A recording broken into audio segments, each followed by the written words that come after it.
Lily Zhang had always been too smart for her job. With a master's degree in business and years of piano training she never talked about, she took a job as a personal assistant at Westbrook Industries because she needed money fast. Her mother's illness had drained everything she'd saved, and the bills kept piling up.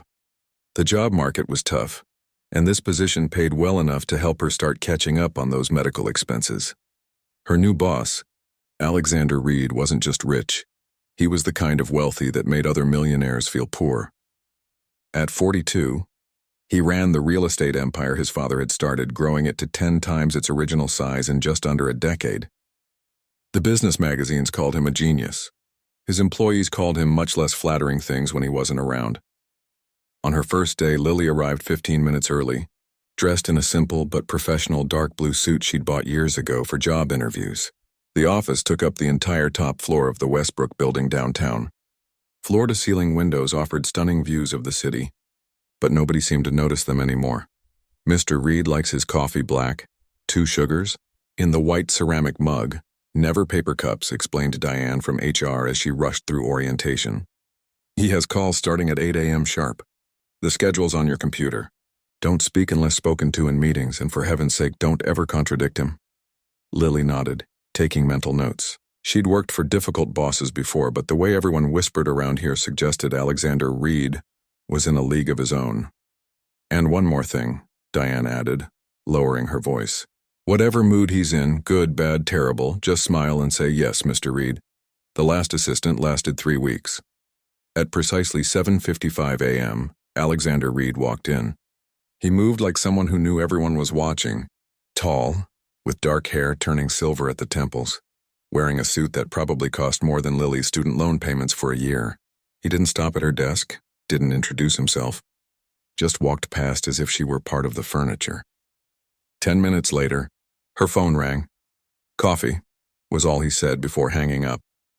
Lily prepared it exactly as instructed and carried it carefully into his office, which was larger than her entire apartment. One wall was lined with awards and photographs of Alexander shaking hands with politicians and celebrities. Another held what looked like original artwork worth more than she'd make in a decade. He was typing rapidly on his computer and didn't look up when she placed the mug on his desk. "The Henderson file," he said, still not making eye contact. Lily stood there for a moment.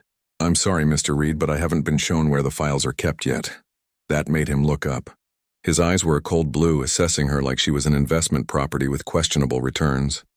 "You're new," he said, as if just realizing it. "Yes, sir. Lily Zhang.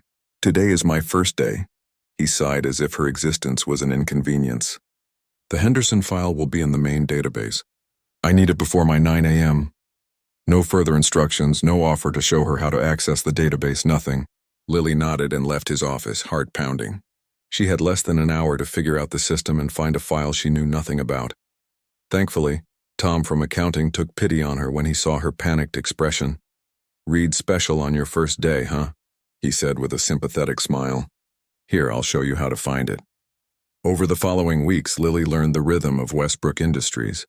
Alexander arrived at 7:55 every morning.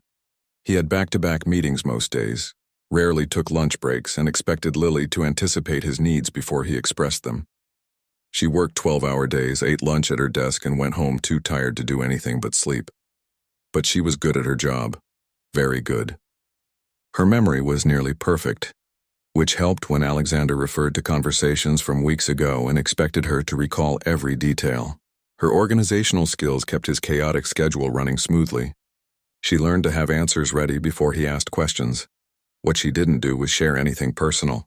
Her coworkers knew almost nothing about her background, her education, or her life outside work, especially not about the years she'd spent practicing piano for 8 hours a day, the competitions she'd won across Asia and Europe, or how close she'd come to a career as a concert pianist before her mother's diagnosis changed everything. One morning, about 3 months after she started, Alexander was in a particularly foul mood. A deal had fallen through, and he'd spent an hour shouting at his executives. When he finally emerged from the conference room, everyone scattered like startled birds. "Get Robert on the phone," he barked at Lily as he passed her desk. "Mr. Robert Chen from Singapore?" she asked, already reaching for the phone. "No, Robert Patel from London. And clear my afternoon. I need to fix this mess. As she dialed, she could hear him muttering in his office. Then suddenly he was standing over her desk again. What's that? He asked, pointing to a small photo frame she kept tucked beside her computer monitor. Lily tensed. It was the only personal item on her immaculate desk. A picture of her mother from before her illness, smiling in front of their old piano. That's my mother, she answered cautiously. He picked up the frame without asking, studying it. You play? He asked, noticing the piano. A little, she lied, the words feeling strange in her mouth. She'd played since she was 4 years old. Had performed Rachmaninoff's Piano Concerto No. 3 with the Hong Kong Philharmonic when she was 19. Had been offered a scholarship to one of the most prestigious music conservatories in the world, but that was before. Before medical bills and real life intervened, Alexander made a dismissive noise and put the photo down. I'm hosting a gathering at my penthouse this Friday. All senior staff and their assistants are required to attend. Lily's heart sank. She'd heard about Alexander's infamous parties from other assistants. They were essentially extended workdays where employees had to smile and network while Alexander showed off his success. I'll need you there by 7 p.m. to help coordinate with the catering staff, he continued. Wear something appropriate. This is for potential investors. Yes, Mr. Reed, she replied, already dreading it. Friday was her mother's physical therapy appointment. She'd have to reschedule, which meant another week of waiting. The guest list is in your email. Make sure the car service arrangements are confirmed by tomorrow. With that, he returned to his office, leaving Lily to wonder what exactly wear something appropriate meant for someone whose entire wardrobe came from department store sales. That night, after checking on her mother, who was thankfully having a good day, Lily opened her closet and sighed at the limited options. Nothing seemed right for a millionaire's penthouse party. You look worried, her mother said from the doorway of the small bedroom. She leaned heavily on her walker, but her eyes were clear and observant as ever. Just work stuff, Lily said, forcing a smile. My boss is having a party and I need to look presentable. Her mother studied her face. This boss, is he a good man? Lily hesitated. He's gear successful. That's not what I asked. He's not kind, if that's what you mean. But the job pays well and the health insurance is good. Her mother moved slowly to sit on the bed. You know, when your father and I left China, we had nothing but hope for a better life for you. We wanted you to use your gifts, not hide them. I'm not hiding anything, Mom. I'm being practical. Lily sat beside her. The music world is too uncertain. This job has benefits, stability, and a boss who doesn't see your value. Her mother touched the simple jade pendant around Lily's neck, a gift from years ago when she'd won her first major competition. Wear this with the black dress, and remember who you are, even if others don't see it yet. Lily smiled and helped her mother back to her room, wondering what Alexander Reed would think if he knew who she really was. Not just an efficient assistant who made his life easier, but someone who had once made audiences rise to their feet in thunderous applause. Perhaps it was better he never found out. Some talents were safer kept hidden, especially in a world where men like Alexander Reed used every advantage to keep others in their place. Friday arrived too quickly. Lily had spent the last 3 days making arrangements for Alexander's party, while keeping up with her regular workload. She'd called caterers, florists, and a cleaning service. She'd coordinated with the building's security team about the guest list. She'd even helped the event planner select the right wines when the man couldn't reach Alexander for approval. Throughout it all, Alexander had barely acknowledged her efforts. Twice he'd changed major details at the last minute, once demanding a completely different menu just hours after she'd confirmed the original one, and another time adding 15 new names to the guest list a day before the event. Mr. Reed requires perfection, Tom from accounting had told her during a rare coffee break. I've been to 3 of these parties. They're all about showing off how rich and powerful he is. Now, as Lily stood in front of the mirror in her tiny bathroom, she wondered if her outfit would pass inspection. The black dress was simple but elegant, falling just below her knees. The jade pendant her mother had suggested added a touch of color. She'd pulled her long dark hair back in a neat style that looked professional but not severe. You look beautiful, her mother said from the doorway, her voice warm with pride. I look like someone who doesn't belong at a millionaire's penthouse, Lily replied with a nervous smile. You belong anywhere you choose to be, her mother said firmly. Remember that. Lily kissed her mother goodbye and checked once more that everything was set for the evening. Her neighbor, Mrs. Patel, had promised to look in on her mother, and the emergency numbers were posted clearly on the refrigerator. The taxi dropped her off in front of Alexander's building at exactly 6:45 p.m. The doorman recognized her from her previous visits to deliver documents and nodded respectfully. The elevator needed a special key for the penthouse level, which the doorman provided. When the doors opened, Lily stepped into another world. Alexander's penthouse occupied the entire top floor of the building. Floor-to-ceiling windows offered a 360-degree view of the city lights spreading out like stars below. The floors were white marble, the furniture sleek and modern. Artwork that belonged in museums hung on the walls. You're the assistant, yes? Staff entrance is through the kitchen. A woman in a black uniform appeared at her elbow, gesturing toward a hallway. Actually, Lily began, but the woman had already turned away to address the arriving caterers. Lily made her way through the kitchen, where a dozen people in crisp white uniforms were preparing elaborate appetizers. No one looked up as she passed. She found Alexander in what appeared to be a second living room, speaking with the event planner. "The lighting is all wrong," he was saying, gesturing impatiently at the ceiling. "I specifically asked for amber, not this harsh white." "Mr. Reed," Lily said quietly, "the guest list has been finalized with security and the cars are scheduled for all VIP guests." He turned, looking at her properly for the first time that day. His gaze swept over her, assessing her appearance with cool detachment. "Fine," he said after a moment, which she took as approval of both her outfit and her work. "The first guests arrive in 10 minutes. Make sure the staff knows not to serve the 82 Bordeaux to anyone, except those on my special list." The next hour passed in a blur as guests began to arrive. Men in expensive suits, women dripping with jewels, business associates, potential investors, a few local celebrities. Lily circulated discreetly, making sure everything ran smoothly, solving small problems before they could reach Alexander's attention. She overheard fragments of conversations, business deals worth millions, vacation homes in places she'd only seen in magazines, private jets and yachts. This was a different universe from her small apartment where she counted every dollar to make sure her mother's medication was covered each month. As the party hit its stride, Lily noticed something she hadn't seen when she'd arrived. In the center of the main room, positioned perfectly under a skylight, stood a magnificent grand piano. It gleamed under the lights, its black surface so polished she could see reflections in it. Even from across the room, she recognized it as a Steinway Model D, the same model she'd played during her final concert before leaving music behind. Her fingers tingled at the sight of it, muscle memory from thousands of hours of practice. She hadn't touched a piano in almost 2 years. Couldn't afford one, couldn't even justify the time it would take away from work and caring for her mother. "Beautiful, isn't it?" a voice said beside her. Lily turned to find a tall woman with silver hair studying her face. "Yes, it's stunning," she replied. "Do you play?" the woman asked. "I used to," Lily said softly. "A long time ago," the woman smiled. "Nothing is ever truly left behind.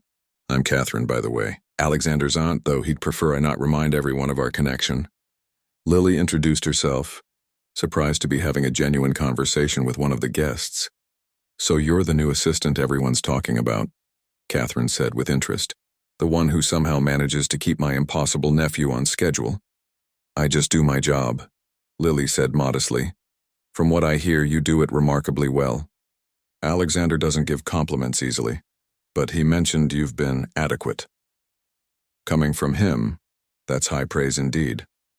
Before Lily could respond, a server appeared with champagne. Catherine took a glass and drifted away, leaving Lily to continue her rounds of the party. As the evening progressed, Alexander's behavior changed. He'd been charming with the first arrivals, all smiles and warm handshakes. But as he consumed more alcohol, his true nature emerged. His laugh grew louder, his jokes slightly meaner.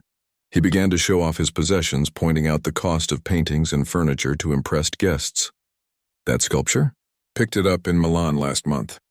The artist is the next big thing. By next year, it'll be worth double what I paid." He gestured with his glass toward a twisted metal form that looked to Lily like a tangle of melting spoons. When dinner was served in the formal dining room, Lily helped direct guests to their assigned seats. Alexander had placed her at the far end of the table, next to his lawyer and an older man who kept checking his phone throughout the meal. "You're not what I expected," the lawyer said to her during the second course. "What did you expect?" Lily asked, curious. He shrugged. "Alexander usually hires assistants who are, well, let's say more decorative than functional. You seem to actually know what you're doing." Lily wasn't sure if that was a compliment or not, so she simply smiled and turned the conversation to safer topics. After dinner, the party moved back to the main room. Someone had turned up the music and a few couples were dancing. Others clustered in small groups talking business or gossiping. Alexander held court near the bar, surrounded by people hanging on his every word. "And then I told the mayor, either approve the zoning change or find another donor for his re-election campaign." Alexander's voice carried across the room, followed by appreciative laughter from his audience. Lily was checking with the catering manager about dessert when she heard Alexander call her name. She turned to find him beckoning her over to his group. "Lily here is my secret weapon," he announced as she approached. "Harvard Business School graduate who somehow ended up fetching my coffee." She froze. She'd never told him where she'd gotten her degree. He must have looked into her background. "Life takes unexpected turns," she said carefully. "Indeed it does," he replied with a smile that didn't reach his eyes. "Tell them, Lily, what was your GPA? 3.9, wasn't it?" 395, she corrected automatically, then wished she hadn't when his smile widened. "See? Brilliant mind handling my schedule and making sure I don't miss lunch with boring people I'd rather avoid." The group laughed, and Lily felt her cheeks warm. He was showing her off like an exotic pet. "Look at this overqualified person who serves me." "If you'll excuse me," she murmured. "I need to check on the dessert service." As she walked away, she heard him continue. "Could have been anything. And now she's the best damn assistant money can buy. That's the thing about this economy. Talent goes where the jobs are." More laughter followed her across the room. For the next hour, Lily kept her distance from Alexander, focusing on her duties and helping guests who needed assistance. She was directing a lost-looking man to the bathroom when the music suddenly cut off. "Ladies and gentlemen," Alexander's voice rang out. He was standing next to the piano, one hand resting on its glossy surface. "I've been holding out on you. This isn't just decoration, this is a Steinway concert grand, finest piano money can buy. Cost more than some of your cars." He laughed at his own joke. Lily felt a flutter of anxiety. The evening was reaching that tipping point where Alexander's showing off might turn into something more uncomfortable. "Anyone here play?" he asked, looking around the room. "Don't be shy." A few people shifted nervously, but no one stepped forward until a young man in an expensive suit raised his hand. "I took lessons for years," he said with a confident smile. "Wonderful." Alexander gestured grandly toward the piano. "Show us what $300,000 of piano sounds like." The man sat down, flexed his fingers dramatically, and launched into a simplified version of Beethoven's Für Elise, the piece every beginner learned. He played well enough for an amateur, hitting most of the right notes, but without any real feeling or technical skill. When he finished, the room erupted in enthusiastic applause, far more than the performance deserved. Alexander clapped the man on the shoulder. "Excellent. Anyone else brave enough?" Lily began edging toward the kitchen, suddenly certain of what was coming next, but she wasn't quick enough. Alexander's eyes scanned the room, passing over faces until they locked onto Lily standing near the hallway. His smile widened, showing too many teeth. "Lily," he called out, his voice carrying easily over the murmur of conversation. "Why don't you come try my piano?" The room grew quieter. Heads turned to look at her, some curious, others uncomfortable, sensing the shift in atmosphere. Lily felt her heart skip. "I'm afraid I'm not very good, Mr. Reed," she said, trying to keep her voice steady. "I wouldn't want to waste your guest's time." "Nonsense." Alexander waved her forward. "Everyone's had a turn. Don't be shy, that wasn't true. Only one guest had played." But Alexander was creating a scenario where her refusal would seem rude or ungrateful. "I really haven't played in years." She tried again. Alexander's smile never faltered, but his eyes hardened. "Just a little something. Anything you know. We're all friends here." They weren't friends. They weren't even equals in his eyes. This was a performance for his guests, the powerful boss giving his humble assistant a chance to touch something worth more than she'd earn in 5 years. Lily glanced around the room. Some guests were watching with anticipation, others with discomfort. She spotted Catherine, Alexander's aunt, observing with narrowed eyes. The catering staff had paused their work, sensing the tension. "Come on, Lily," Alexander pressed. "Just a simple tune. Even chopsticks would do." A few people chuckled, and Lily felt heat rise to her face. He was deliberately setting her up to fail, to entertain his wealthy friends with her inadequacy. For a brief moment, she considered walking out. She could leave, find another job, start over somewhere else. But the thought of her mother's medical bills, the rent due next week, the medication that needed to be refilled. She couldn't afford principals right now. Slowly, Lily crossed the room. The marble floor felt cold beneath her feet despite her shoes, the distance to the piano stretching endlessly. When she finally reached it, Alexander stepped back with an exaggerated bow, gesturing for her to sit. "Ladies and gentlemen," he announced, "my assistant Lily is going to favor us with a musical interlude." The bench was polished mahogany, solid and familiar under her as she sat down.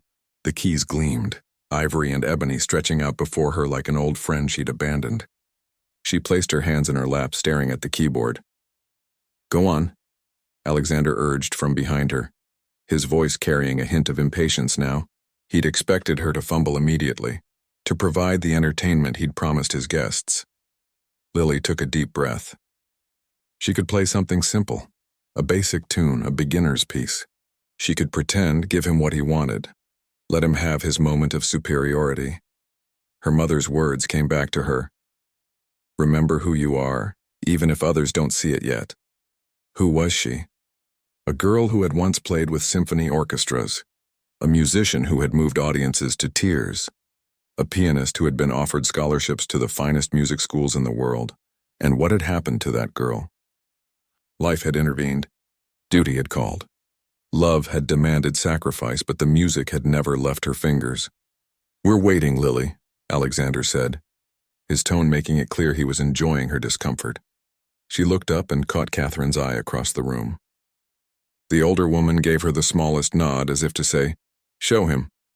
Lily straightened her back, adjusted the bench, and placed her hands on the keys. The familiar position sent electricity through her fingers. 2 years of silence, but her body remembered. The room held its breath. She began with a simple melody, the opening notes of Debussy's Clair de Lune. Gentle, flowing, like moonlight on water. Her fingers moved lightly across the keys, reacquainting themselves with the touch and weight of a proper piano. Behind her she heard Alexander shift, likely disappointed she could play at all.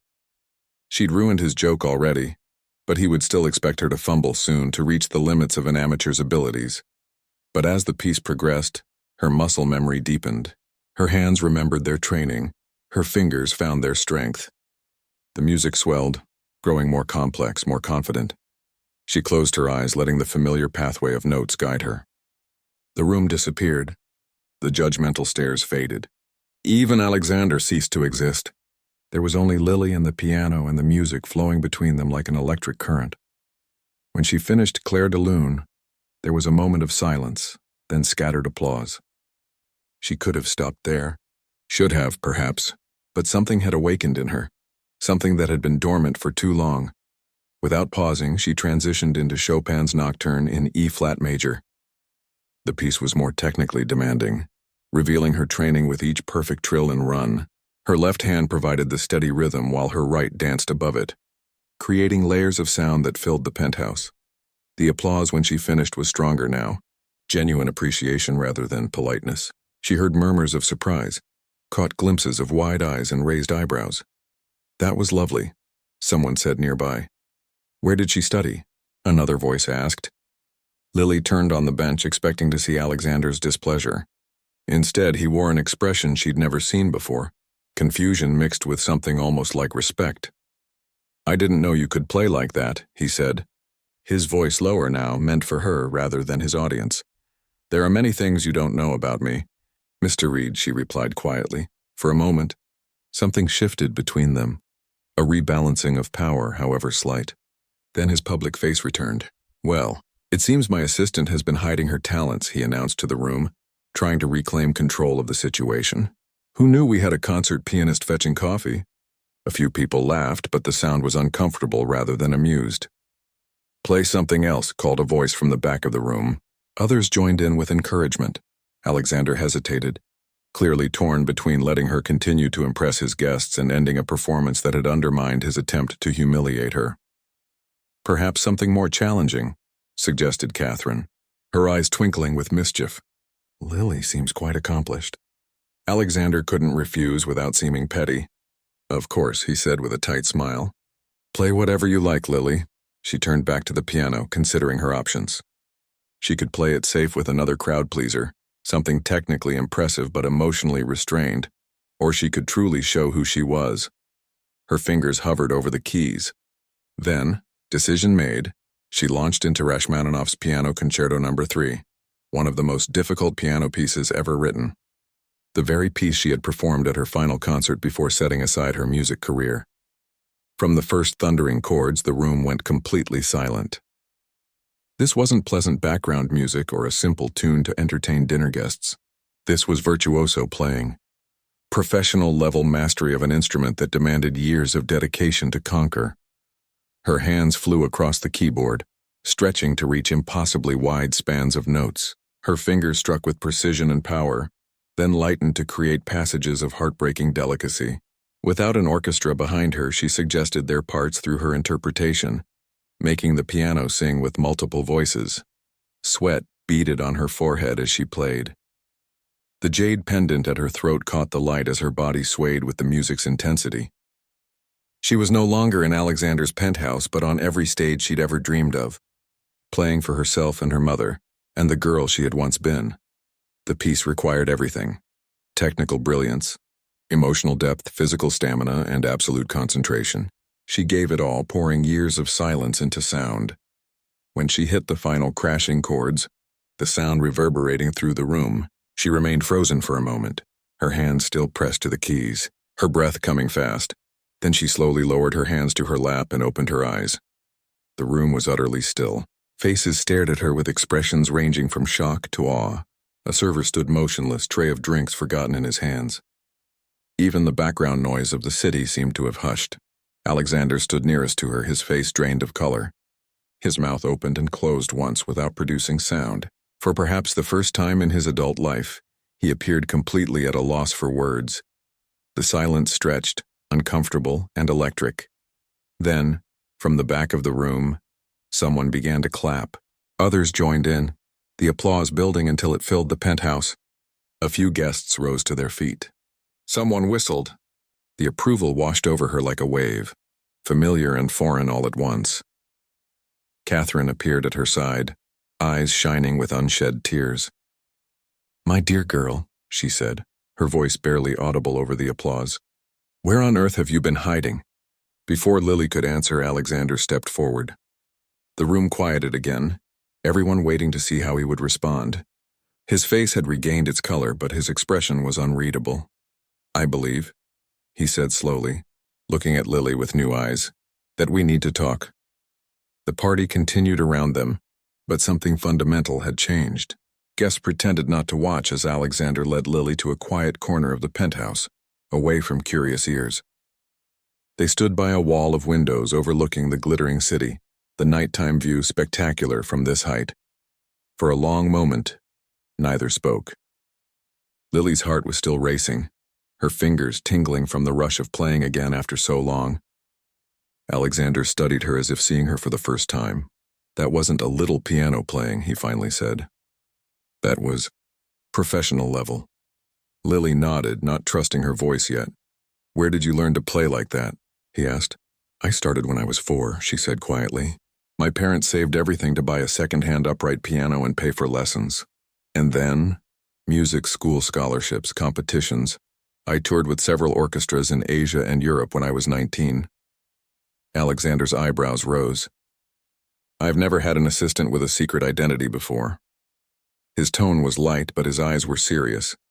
"Why are you working as my assistant instead of performing at Carnegie Hall?" The question hit a tender spot. Lily looked out at the city lights, gathering her thoughts. "My mother got sick. Brain tumor.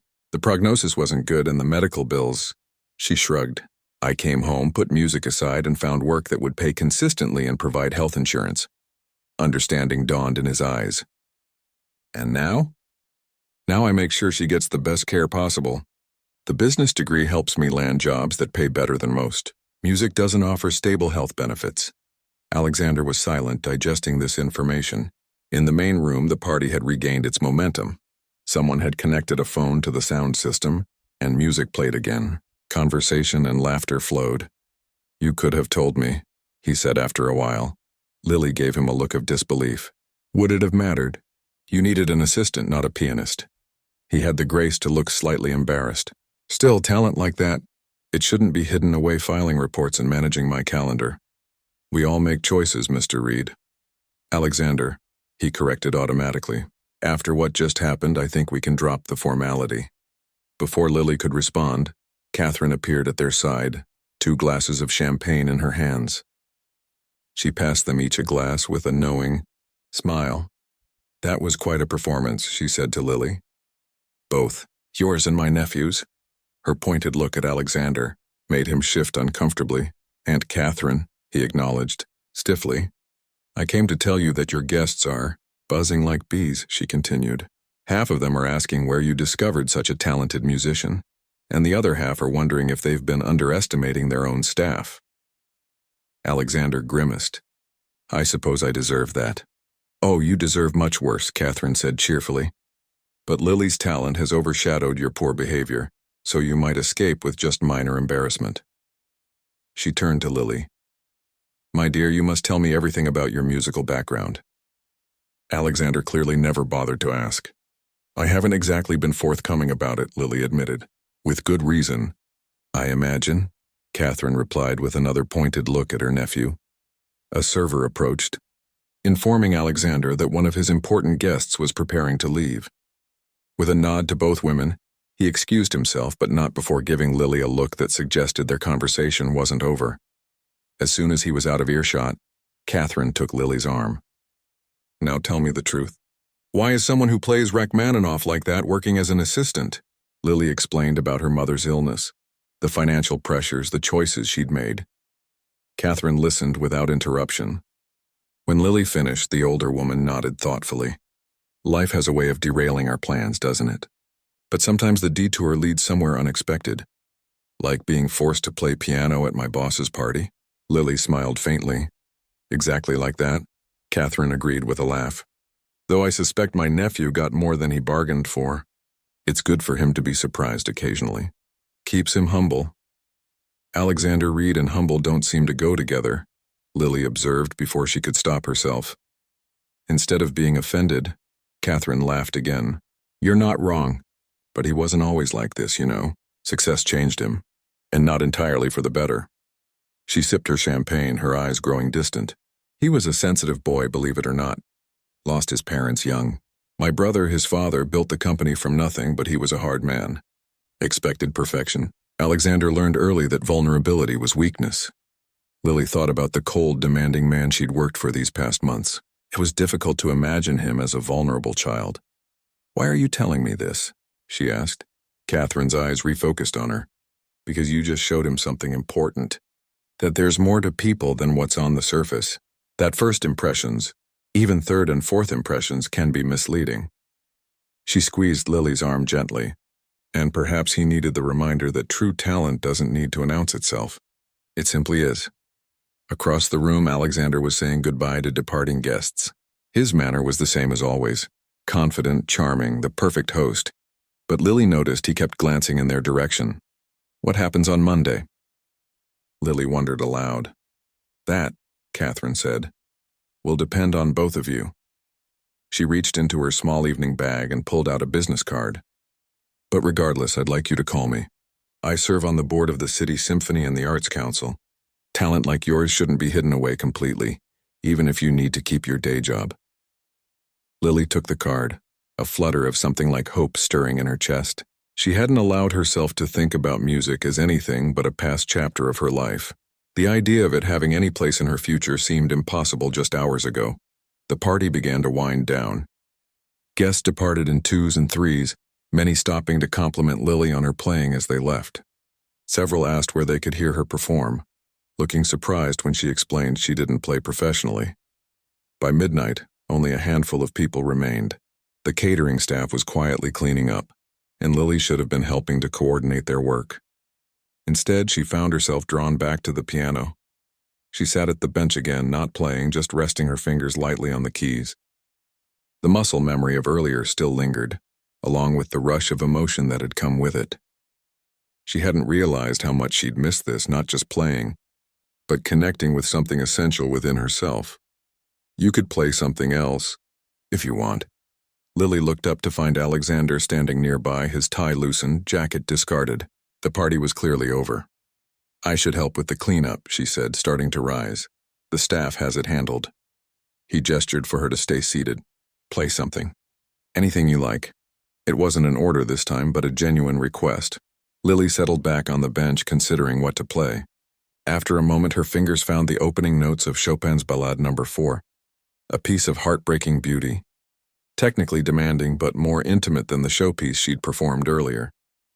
Alexander pulled up a chair and sat nearby, his expression contemplative as the music filled the now quiet penthouse. He didn't speak or interrupt, just listened with genuine attention. When she finished, the final notes hanging in the air between them, he nodded slowly. My father had this piano delivered the week before he died, he said, his voice unusually soft. He never heard anyone play it. He wasn't musical himself, but he believed in owning the best of everything. Lily didn't know how to respond to this unexpected confidence. I kept it as a showpiece, Alexander continued, running his hand along the gleaming surface. Impressive to look at, something to brag about, but... He paused, searching for words. Until tonight, it's never been used for what it was made for. The parallel wasn't lost on Lily, how he had seen her as just another asset. Her true value unrecognized. Thank you, he said suddenly, meeting her eyes, for showing me what it can do in the right hands. The sincerity in his voice surprised her. This wasn't the Alexander Reed she knew from the office, the demanding, impatient boss who treated people like tools to be used and discarded. This was someone more complex, someone capable of appreciation and perhaps even growth. You're welcome, she replied simply. A comfortable silence fell between them. Outside, the city continued its nighttime rhythm. Cars moving along streets far below, lights blinking in distant buildings. We should talk about your future at the company, Alexander said eventually. Lily tensed, preparing herself for dismissal. He'd been humbled tonight, and people like Alexander rarely kept reminders of their humiliation close at hand. I think, he continued, seemingly unaware of her anxiety, that your talents are being wasted as just an assistant. She blinked in surprise. What do you mean? I mean, he said, leaning forward, that I'd like to offer you a new position, one that better utilizes your skills, all of them. I don't understand. Neither do I fully, he admitted with a small smile. But I know enough to recognize when I've underestimated someone. And I'd like the chance to correct that mistake. For the first time since she'd begun working for him, Lily saw Alexander Reed not as the arrogant millionaire who signed her paychecks, but as a person capable of change. It was a small shift, perhaps, but a significant one. I'd be interested in hearing more, she said carefully. He nodded, standing up. Monday morning, then. My office, 9 a.m. We'll discuss the details. He extended his hand to her, a gesture of respect rather than authority. And Lily? Thank you for tonight. For many things. As she shook his hand, Lily realized that the music had done what she could not. It had shown him who she truly was. Beneath the surface he'd never bothered to look past before. Whatever came next, that alone felt like victory. Lily barely slept that weekend. Her mind kept replaying the party, the piano, the conversations afterward. She told her mother everything when she got home, watching the older woman's eyes light up with a hope Lily hadn't seen in years. I knew you would play again someday, her mother had said, squeezing her hand. The music never truly left you. But what exactly would Monday bring? Alexander had mentioned a new position, but he'd been vague about the details. Part of her worried it was just a moment of emotional generosity that he'd regret in the cold light of day. When Monday morning arrived, Lily dressed with extra care in her best work outfit, a navy blue dress with a simple cardigan. She wore her jade pendant again, touching it for reassurance before entering the Westbrook building. The office felt different somehow, though nothing had physically changed. People looked at her differently, some with newfound respect, others with curiosity. Word had clearly spread about her performance at Alexander's party. "Morning, Lily," said Tom from accounting with a smile. "Heard you're quite the pianist." Lily returned his smile but didn't have time to chat. It was already 8:55, and she didn't want to be late for whatever awaited her in Alexander's office. His door was closed when she arrived. She took a deep breath, knocked firmly, and entered when she heard his "come in." Alexander was standing by the windows looking out at the city. He turned when she entered, his expression unreadable at first, then softening into something like a genuine smile. "Lily," he greeted her, right on time as always. "Good morning, Mr. Reed," she replied formally, still uncertain where they stood. "Alexander," he corrected gently. "Please sit down." She took a seat in one of the chairs facing his desk, her hands folded in her lap to hide their slight trembling. Instead of sitting behind his desk as usual, Alexander took the chair next to hers, turning it slightly to face her. The change in positioning wasn't lost on Lily. Less boss and employee, more equals in conversation. "I've been thinking about our discussion Friday night," he began. "About your talents being wasted in your current position." Lily nodded, waiting. "I had my team pull together some information over the weekend." He reached for a folder on his desk and handed it to her. "I'd like to create a new position for you. Director of Cultural Outreach and Corporate Relations." Lily opened the folder to find a detailed job description, salary information, and a proposed organizational chart. The salary figure made her blink in surprise. It was nearly triple what she currently made. "This is substantial," she said carefully. "It's what the position is worth," Alexander replied. "You'd be responsible for managing our relationships with cultural institutions throughout the city, overseeing our corporate giving program, and representing Westbrook at major arts events." Lily looked up from the papers. "But I don't have experience in corporate philanthropy. You have a Harvard business degree and an exceptional musical background. You understand both worlds in a way few people do." He leaned forward. "And you know how to handle difficult people. You've been managing me for months." That drew a small smile from her. "Why this? Why now?" Alexander was quiet for a moment, seemingly gathering his thoughts. "Friday night, when you played, it reminded me of something I'd forgotten. That there's value beyond the bottom line, beyond deals and acquisitions and impressing people with what you own."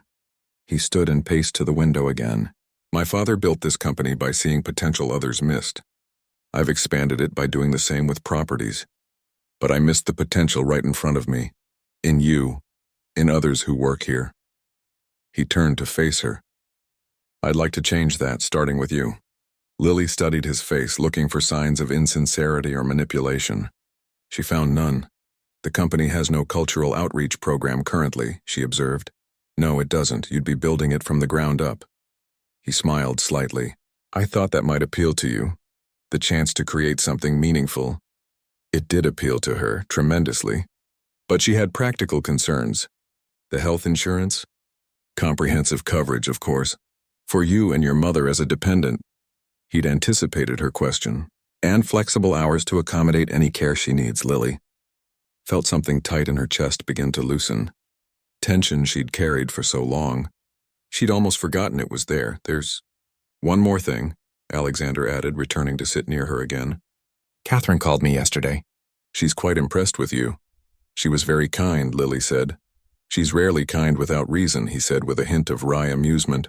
"She mentioned the City Symphony is looking for soloists for their community concert series. Nothing too demanding. One rehearsal and one performance a month.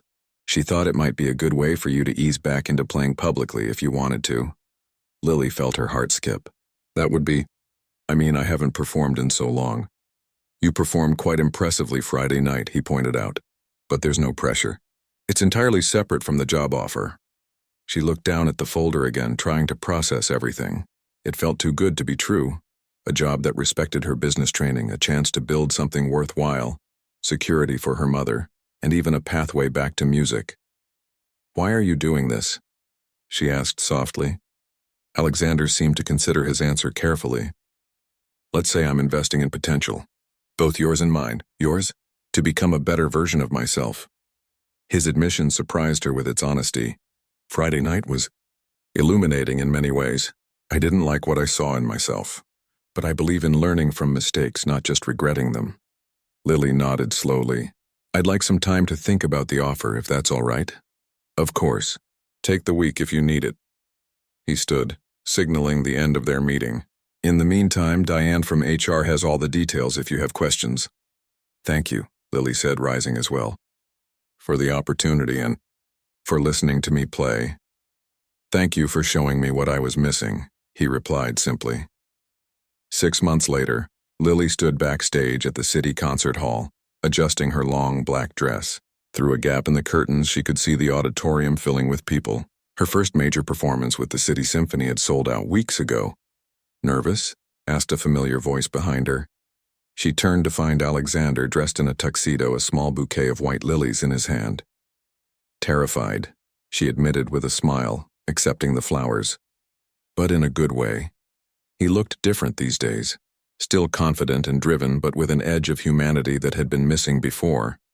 The new cultural outreach program was flourishing under Lily's direction, bringing art and music to schools and community centers throughout the city. Alexander had surprised everyone, himself included, with his genuine enthusiasm for the project. How's your mother? He asked. Good days and bad days, Lily replied, but more good than bad lately. She's in the front row tonight. Alexander nodded. Catherine's with her. They've become quite the friends, those two. It was true. Alexander's aunt had taken a special interest in both Lily's career and her mother's welfare, often visiting when Lily was busy with work or rehearsals. 5 minutes. Ms. Jang, called the stage manager. I should let you prepare, Alexander said, stepping back. Thank you for coming, Lily said sincerely. It means a lot, he smiled. I wouldn't miss it.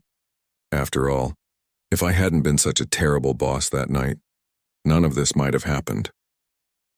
Some mistakes turn out to be blessings in disguise, she replied. As Alexander left to find his seat, Lily took a deep breath and focused her thoughts. So much had changed in 6 months. Her mother's health had stabilized with access to better specialists. Her work was challenging and meaningful, and music had returned to her life, not as a distant memory, but as a living, breathing part of who she was. Her new position allowed her to share that gift with others.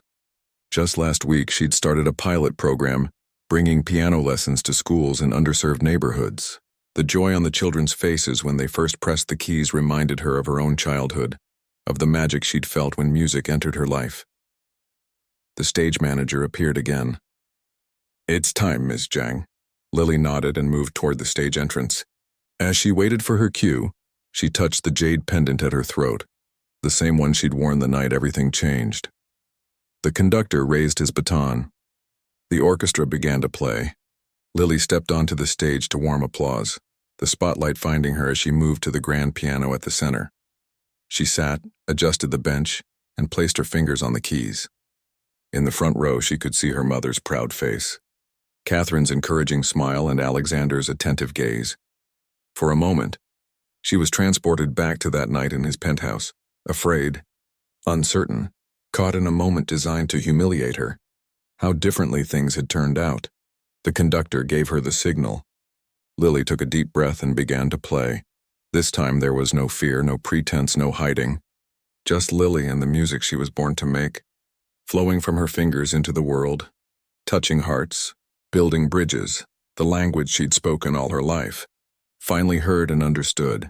As the music swelled around her, Lily realized the most important lesson from the past 6 months. Sometimes being forced to reveal your true self, however painful in the moment, can lead to the freedom to become who you were always meant to be.